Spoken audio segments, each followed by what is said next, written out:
Negara berkembang. Negara berkembang adalah negara yang sedang giat-giat membangun, di mana sumber-sumber ekonomi, penduduk, teknologi, dan sebagainya belum dimanfaatkan secara maksimal. Negara berkembang masih mendasarkan perekonomiannya pada sektor pertanian. Ciri-ciri negara berkembang.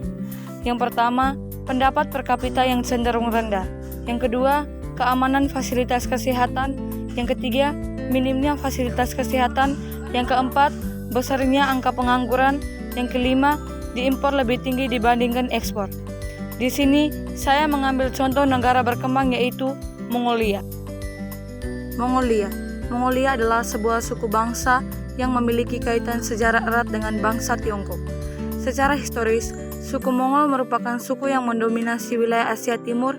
Hal ini dibuktikan dengan cara nomaden mereka serta ketenaran mereka akan keahlian dalam taktik dan strategi perang. Bangsa Mongol seringkali dikenal dengan keterampilan perang yang sangat tinggi, dan seringkali bangsa Mongol disamakan dengan bangsa Yunani kuno dalam bidang peperangan. Bidang politik. Politik Mongolia adalah republik demokratis, perwakilan semi-presidensial dengan presiden yang dipilih langsung. Orang-orang juga memilih para deputi di Majelis Nasional Kural Agung Negara. Politik Mongolia juga didasarkan pada bentuk pemerintahan republik semi-presidensial dengan demokrasi perwakilan. Bidang ekonomi. Perekonomian Mongolia secara tradisional didasarkan pada pertanian dan peternakan. Mongolia juga memiliki cadangan mineral yang luas seperti tembaga, bara, timah, dan emas merupakan sebagian besar produksi industri.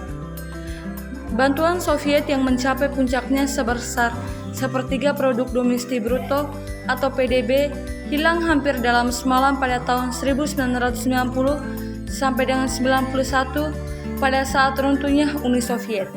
Bidang pendidikan.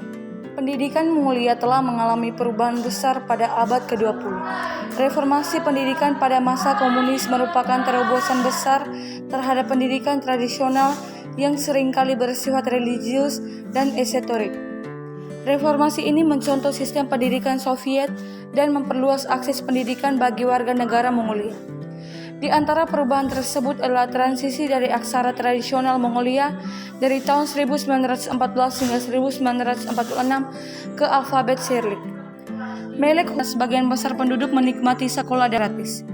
Namun, peralihan menuju demokrasi dan pasar bebas pada tahun 1990-an telah menimbulkan beberapa dampak negatif terhadap pendidikan di Mongolia.